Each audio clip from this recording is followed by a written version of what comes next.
Baru-baru ini, dalam sebuah penelitian, para ahli astrobiologi mengatakan jika lautan bawah tanah yang ada di satelit Titan dan lautan yang serupa di dalam beberapa satelit lainnya mungkin kekurangan bahan kimia organik yang diperlukan untuk kehidupan dapat berkembang. Seperti yang kita ketahui bersama, jika Titan adalah satelit atau bulan terbesar milik Saturnus dan bulan terbesar kedua di seluruh tata surya kita.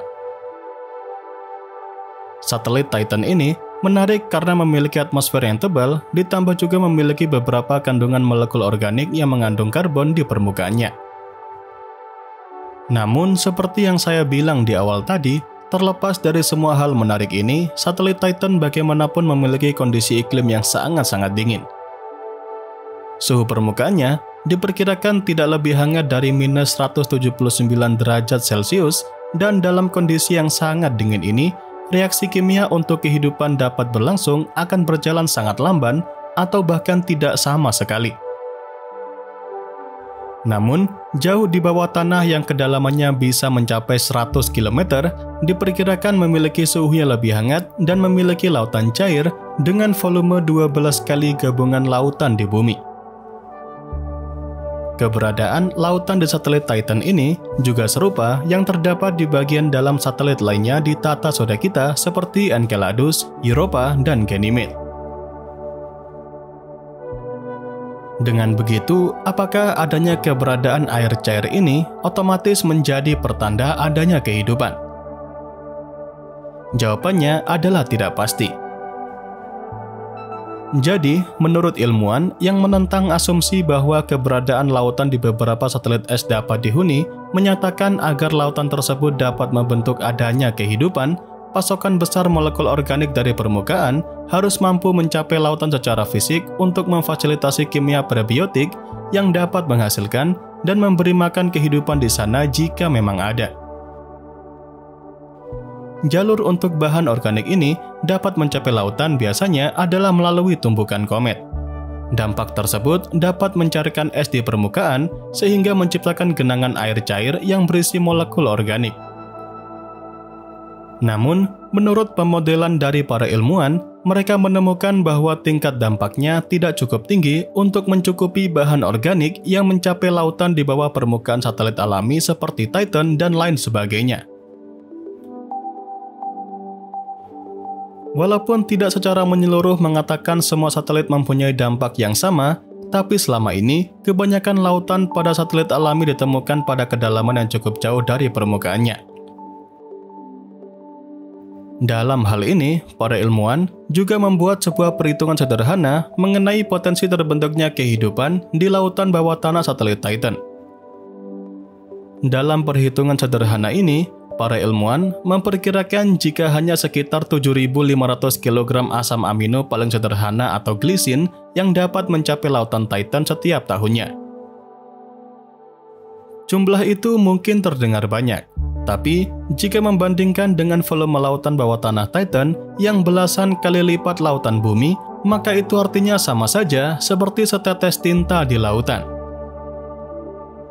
Jadi, bahkan dalam skenario yang paling optimis sekalipun, tidak akan ada cukup bahan organik yang masuk ke lautan Titan untuk dapat mendukung ataupun membentuk kehidupan di sana.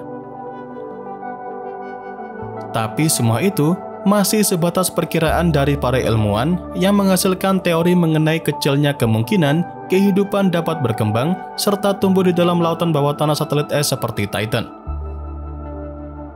Untuk dapat memastikan hal ini, memang diperlukan ekspedisi langsung ke sana. Namun sayangnya, teknologi yang tersedia saat ini masih belum bisa untuk mewujudkannya. Tapi, meskipun manusia masih jauh dari kemampuan untuk menyelidikinya secara langsung dalam mengetahui dengan pasti apakah beberapa satelit tersebut mengandung kehidupan atau tidak, penelitian dari para ilmuwan tadi memberikan beberapa peluang menjanjikan bagi misi wahana antariksa seperti Dragonfly milik NASA untuk langsung meneliti Titan di masa mendatang.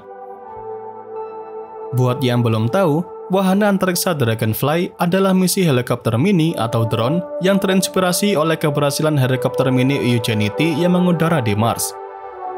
Rencananya, jika sesuai dengan waktu pengerjaannya, wahana antariksa Dragonfly akan diluncurkan pada tahun 2028 dan akan tiba di Titan pada tahun 2034 mendatang.